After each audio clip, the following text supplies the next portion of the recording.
दावड़ साहब। बहुत शुक्रिया जनाब स्पीकर। जनाब स्पीकर, कल जो वाक़या हुआ और परसों और इस तरह के वाक़यात, न ये पहला वाक़या था, पूरी एक तारीख़ है।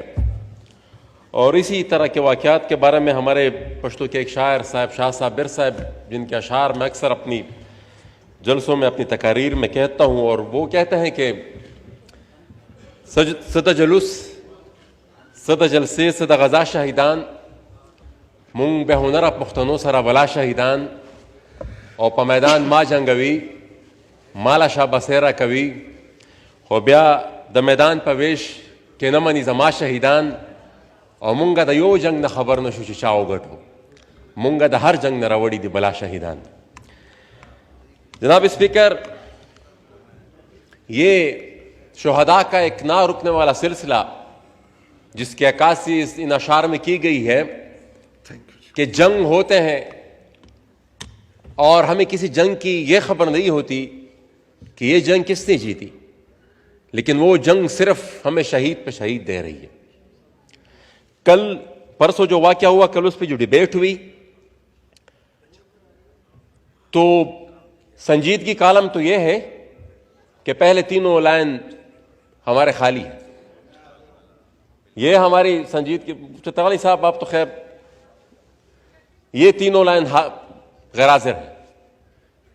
कल ही जो दावे किए गए थे कि प्राइम मिनिस्टर साहब आएंगे, आर्मी चीफ आएंगे और इदारों के लोग आएंगे और यहां पर आकर ब्रीफिंग देंगे और फिर यहां पर पॉलिसी बनेगी, यहां पर डिबेट होगी, तो कहां है वो डिबेट, कहां है वो? एटलीस्ट यहां पर पॉलिसी स्टेटमेंट के लिए प्राइम मिनिस्टर साहब को खुद यहां पर आना चाहिए था।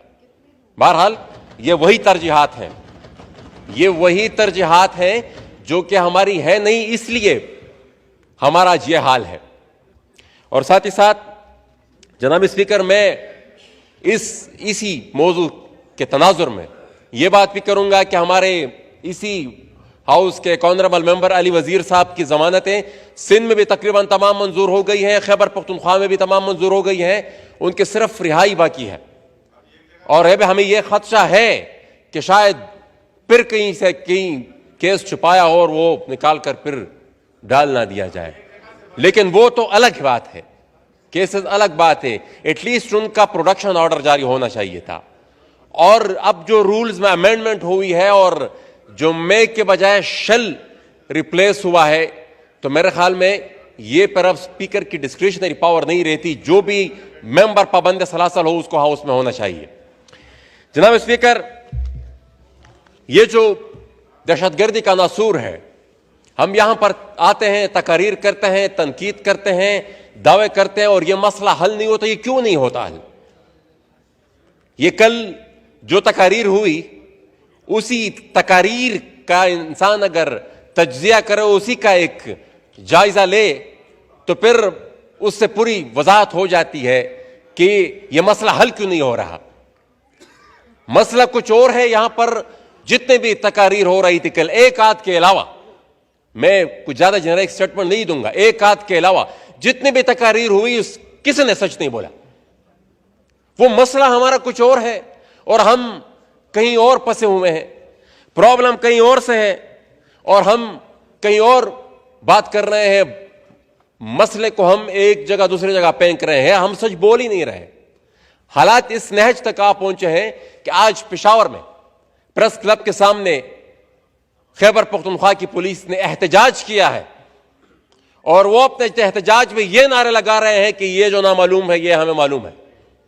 अब इस नहज पर अगर आप के इदारे पहुंच जाए तो फिर आप रियासत किस तरह चलाएंगे? कैसे चलेगी ये रियासत? और उनको मजबूर किया गया है इसी कंफ्यूजन की वजह से, जब जो जिसके तरफ इशारा हमारे एक पेशावर के मेंबर साहब भी कर रहे थे, ये कंफ्यूजन है और उसी कंफ्यूजन की वजह से वो लोग तंग आकर आज एहतजाज करने, जब आपकी फोर्स एहतजाज करने पर मजबूर हो जाए तो आपको हालात की नजाकत का अंदाजा हो जाना चाहिए और आप फिर खुद अंदाजा लगा रहे कि इसके बाद फिर दूसरा स्टेप कौन सा होगा। यहां पर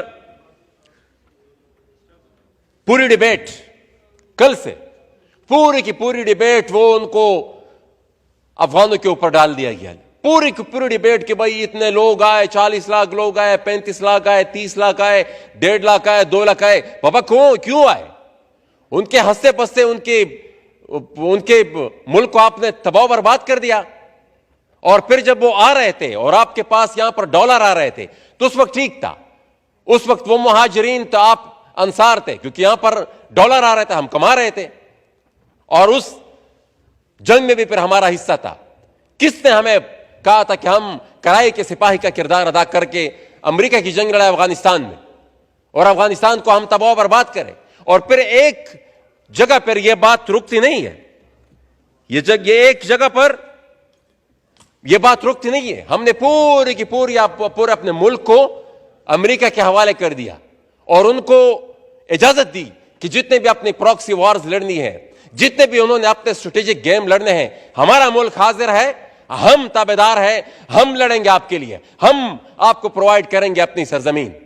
और ना सिर्फ अपनी सरजमीन हमने प्रोवाइड की, हमने उनको वो रॉ मटेरियल दिया जो उनकी जरूरत थी।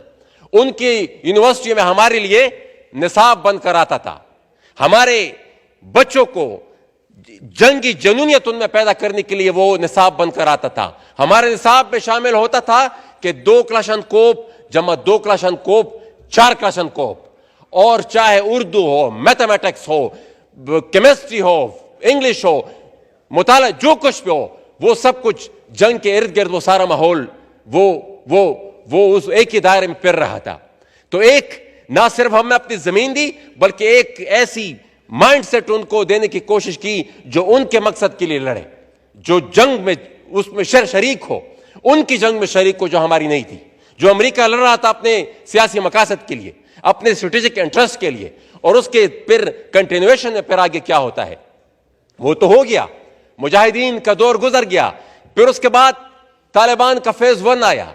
उसको भी आपने ऐसे हेरोइक तरीके से फिर पोर्ट्रे किया जो मेरे ख्याल में दुनिया में कोई मुल्क नहीं करता। और जो इन तमाम इस ड्यूरेशन में अगर कोई पॉइंट आउट करता था, अगर वली खान कहता था कि ये जंग, ये जिहाद नहीं फसाद है और ये जंग बॉर्डर के इस पार आ जाएगी, तो तब वो गद्दार था।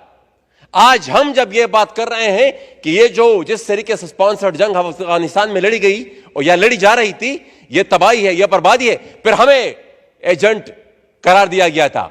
20 साल तक 9/11 के बाद बात करते हैं, 20 साल तक यहां पर नासिर मुसद्दी साहब ने भी उसका जिक्र किया।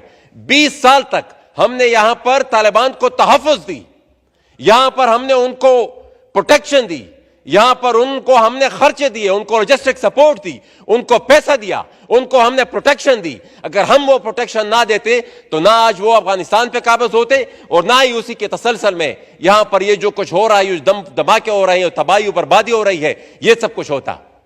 यहां पर अफगान मुहाजिरीन बेचारों को उन पर किस्म की यहां पर तोहमतें लगाई जाती है और मोरद इल्जाम ठहराया जाता है। जनाब स्पीकर, जो लोग वहां पर जंग में मुलविस हैं और या उनके साथी है जो यहां पर अटैक्स करते हैं, उनको कोई कुछ नहीं कह सकता। वो वहां भी जा सकते हैं जहां मैं नहीं जा सकता, उनकी एक्सेस वहां भी है, पूरे मुल्क में वो पहले हुए हैं, वो प्रोटोकॉल एंजॉय करते हैं, उनकी एक एक रसीद पर, उनकी एक एक चिट पर वो वीजे की हैसियत रखते हैं। तो किसको हम बेवकूफ बना रहे हैं? किसको बेवकूफ बना रहे हैं? वो बहुत वाज़ेह है, उसमें कोई कंफ्यूजन नहीं है। हम अफगानिस्तान की तबाही के जिम्मेदार हैं और जब अफगानिस्तान में तालिबान का टेक ओवर हुआ तब भी हमने यह बात कही थी कि यह आगाज है हमारी तबाही का। हम यहां पर शादियाने बजा रहे थे, यहां पर हमारे पास सियासी जमातों के वो स्टेटमेंट्स, वो तहनीयतें, पैगामात, वो सारे हमारे पास मौजूद हैं जो उनको मुबारकबाद दे रहे थे। यहां पर बतौर रियासत हमने उस चीज को सेलिब्रेट किया। ये बयानात हमारे ये अभी के ये सारे पाकिस्तानी रियासत के जिम्मेदारान के बयानात हमारे साथ मौजूद हैं। कोई कह रहा था तालिबान, अभी रिसेंट की बात है खैबर पख्तूनख्वा हुकूमत की, तालिबान यहां पर ये जंग के लिए स्वात नहीं आए थे। ये फॉरेन मिनिस्टर साहब करते थे, तालिबान ज़हीन लोग थे, तरक्की चाहते थे। ये हमारा साबिका वजीर खारिजा शाह महमूद कुरैशी साहब की स्टेटमेंट है। ये खान साहब कुछ और कह रहे थे, उन्होंने कह दिया था गुलामी की जंजीरें तोड़ दी। वो उनका यह स्टेटमेंट भी है कि तालिबान के नजरियात से पाकिस्तान को कोई खतरा नहीं है। ये मुख्तलिफ बयानात, ये हमारी ही सियासी क़यादत और मुल्क के रिस्पॉन्सिबल ओहदों पर रहने वाले लोगों ने यहां पर दी। और फिर उसके बाद क्या हुआ, जब हम चीख रहे थे 20 साल से कि ये एक ही लोग थे, ये एक ही लोग हैं, चाहे अफगान तालिबान वहां पर या ये पाकिस्तान में तालिबान लड़ने वाले, ये सारे एक ही लोग हैं, लेकिन हमारी बात पे उस वक्त कान नहीं धरा गया। अब फिर वो साबित हो रहा है। कभी देखा है आपने? पहले तो हम ये बहाना बनाते थे कि भाई ये जो हो रहा है, ये अफगानिस्तान में इंडिया नवाज हुकूमत है, वो यहां पर ये सब कुछ टीटीपी को सपोर्ट कर रही है। अब तो हमारी चहीतों की हुकूमत है, अब कौन कर रहा है उसको? अब कौन सी एजेंसी दुनिया की इन लोगों को सपोर्ट कर रही है? बुनियादी तौर पर मसला यह है कि हमने, हमारी एजेंसियों ने, हमारी जर्नलों ने यहां पर तहफ्फुज दी अफगान तालिबान को। उन्हीं तालिबान ने फिर आगे जाकर टीटीपी को सपोर्ट किया और उसने जाकर फिर वो हमारे बच्चों को मारा।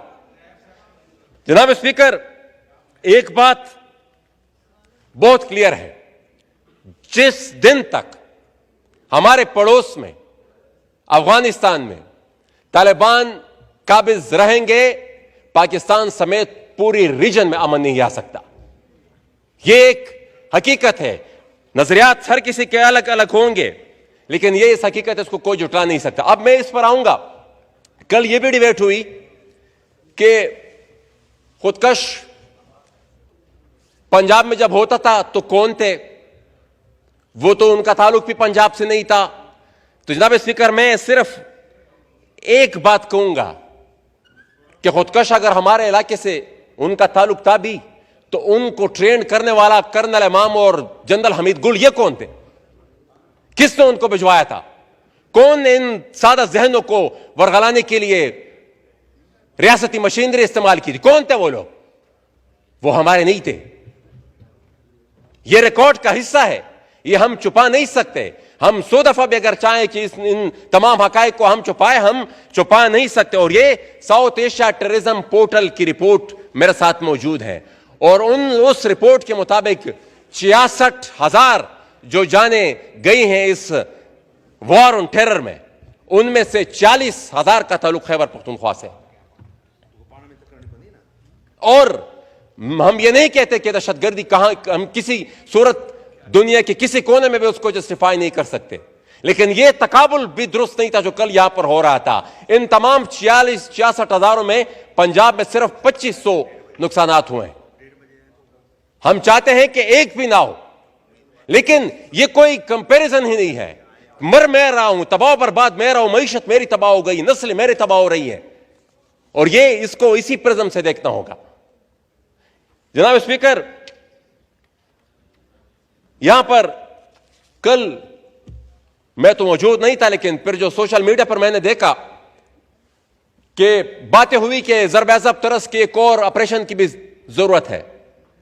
तो ज़रब-ए-अज़ब में कौन सा तीर मारा गया था? उसमें कौन सी अचीवमेंट हुई थी? हमारे घर में स्मार हुए, हमारे बाजार में स्मार हुए, कंबल और फ्रिज और फ्रीजर वगैरह ये उड़ गए थे, ये गायब हो गए थे। कौन से दहशतगर्दी खत्म हुई? कोई दहशतगर्दी खत्म नहीं हुई। और इसी बदएतमादी की वजह से आम आवाम तो छोड़े, आज हमारे मुल्क के पुलिस डिपार्टमेंट भी अपने रियासत पे एतबार नहीं कर रही और एहतजाज पर मजबूर हो गए। तो ये इस मफरूजात, इन ऐलानात की वजह से हमें कोई अब धोखा नहीं दे सकता कि कहे कि भाई हमने ऑपरेशन का इरादा कर लिया है। ऑपरेशन का इरादा नहीं, आप अपनी पॉलिसी ठीक करें, अपने जहनों में क्लैरिटी लाए, तब बात बनेगी। और अगर आप चाहे, रियासत चाहे, तो ये चंद दिन का काम है, ये चंद दिन का काम है, लेकिन हमने नहीं करना, क्योंकि हमने तो 40 साल से जंग को बतौर कारोबार यूज किया है, जंग को हमने बतौर कारोबार इस्तेमाल किया है। तो इस तरह रियासत नहीं चलती। जनाब स्पीकर, यहां पर यह जो टॉक्स की बात हुई, यह ऐवान गवाह है, यहां पर भी बातें हुई थी, यहां पर भी ब्रीफिंग्स दी गई थी, प्राइम मिनिस्टर हाउस में भी ब्रीफिंग्स दी गई थी, और यह ऐवान गवाह है कि हमने जो बातें उस वक्त रिकॉर्ड पे रखी थी, लफ्ज बलफ्ज वो सब कुछ ठीक साबित हुआ। हमने ये जो आज का जो हो रहा है, इन खदशात का इजहार हमने उस वक्त भी कर दिया था। लफ्ज बलफ्ज सब कुछ ठीक साबित हो रहा है, लेकिन उस वक्त हमारी तमाम सिफारिशात को रद्द कर दिया गया था, किसी एक को भी नहीं माना गया था। और आज वर्ड बाय वर्ड वो सब कुछ ठीक साबित हो रहा है। और हम उस वक्त भी ये कह रहे थे कि ये जो तालिबान है, इनको मुज़ाकरात के बहाने वापस बसाया जा रहा है। ये मुज़ाकरात सिर्फ एक बहाना है, मुज़ाकरात के बहाने इनको वापस लाया जा रहा है, इनको स्पेस दी जा रही है। वही बात है, आज कौन सी जगह महफूज है। और ये बात मैं बार बार कह चुका हूं कि खैबर पख्तूनख्वा तक ये बात लुकेगी नहीं, ये फैलेगी, पूरे पाकिस्तान में फैलेगी। अगर कोई ये सोचता है कि भाई अब मेरी वजूद पे आग लगी हुई है और मैं मोहसिन दावड़ के वजूद पे आग लगी हुई है और कोई और आराम से जिंदगी गुजार लेगा, ये हो नहीं सकता। ये आग फैलेगी। ये जब अफगानिस्तान में भी थी, उस वक्त यहां पर ये क़यादत कह रही थी कि ये यहां पर आएगी, ड्यूरेंट क्रॉस करके आएगी। अब जब खैबर पख्तूनख्वा में है तो उससे पूरे मुल्क में फैलेगी, ये रुकने वाली नहीं है। जनाब स्पीकर, हम ने हमेशा वेस्टर्न इंटरेस्ट, अमेरिका के इंटरेस्ट की बात की है, उनका ख्याल रखा है। वो भी अभी भी वो और क्या चाहते हैं। 40 साल से यहां पर जितने इस पूरे रीजन में दो सुपर पावर्स के बीच में कितनी बड़ी डिस्टेबलाइजेशन हो, इससे ज्यादा उनको क्या चाहिए। वो तो यही चाहती है कि मिसाल इस पूरे रीजन में यह माहौल हो कि रूस को भी तकलीफ हो, चाइना को भी तकलीफ हो, इस पूरे रीजन को भी तकलीफ हो, पूरा रीजन डिस्टर्ब हो। उनसे इससे ज्यादा कोई स्ट्रेटेजिक फायदा तो उसको कोई और चीज नहीं देगा। तो ये जो 40-45 साल से वो इस जंग को लेकर कभी एक नाम से, कभी दूसरे नाम से, कभी तीसरे नाम से, और अब ये जो वॉर ऑन टेरर का दूसरा फेज उन्होंने दोहा एग्रीमेंट के बाद शुरू किया है, ये बहुत ही खतरनाक है। हमने अगर अब फैसला ना लिया, हमने अगर अब सख्त फैसले ना किए, तो हम इस जंग और इस बोझ तले जनाब स्पीकर दब जाएंगे। अगर हमने इस्लाह करनी है, अगर हमने अपना किबला दुरुस्त करना है, और अगर हमने इस नए तूफान से अपने आप को बचाना है जो हमें ले डूबेगा, मार्क माय वर्ड्स, ये तूफान हमें ले डूबेगा, ये हमें नहीं बचा सकता। अगर हमने ये सब कुछ करना है तो जनाब स्पीकर एक ट्रूथ एंड रिकंसिलिएशन कमीशन बनाना होगा। माजी में जो फर्द, जो अफराद, जो इदारा भी इस पूरे गंद में शामिल है, उन सबको एहतसाब के कटहरे में कड़ा करना पड़ेगा। अगर हमने नहीं किया, जो कि मुझे होता हुआ दिखाई नहीं दे रहा, वो इरादों से पता चलता है कि इरादे क्या है, ये मुझे होता हुआ दिखाई नहीं दे रहा। अगर नहीं होगा तो मैंने बता दिया जनाब स्पीकर, हम नहीं बचेंगे। और यहां पर जनाब स्पीकर अफगानिस्तान का एक्शन रिप्ले होने वाला है। यहां पर अफगानिस्तान का एक्शन रिप्ले होने वाला यही होता था ना, जब वहां पर अटैक होती थी, यहां की हुकूमत कह तो देती थी कि भाई ये गलत हुआ है, लेकिन फिर सबको पता होता था कि भाई सपोर्ट उनको कौन कर रहा है। यहां पर हमारी प्रोटेक्शन में थे। अभी भी ये हो रहा है, वहां से लोग आते हैं, उन्हीं के वो चहीते हैं, वहां पर यहां पर वो अटैक करते हैं। वो उनके जो ऑफिशियल्स हैं वो कह तो देते हैं कि भाई ये जो है ये गलत काम हुआ है, लेकिन सपोर्ट वो उनको भी कर रहे हैं। तो ये सारी चीजें रिवर्स हो रही हमारी ऊपर। और हम, मेरे ख्याल में सीरियसली अभी तक हमारा इरादा नहीं है कि हम इस पूरे सिस्टम को देख सके। अपनी पॉलिसी, अपनी जो नाकाम अफगान पॉलिसी है, उसकी हम इस्लाह कर सके। और अगर नहीं करेंगे तो जनाब स्पीकर, ये हालात और आने वाले वाक़यात ये इस मुल्क को ले डूबेंगे। बहुत शुक्रिया जनाब।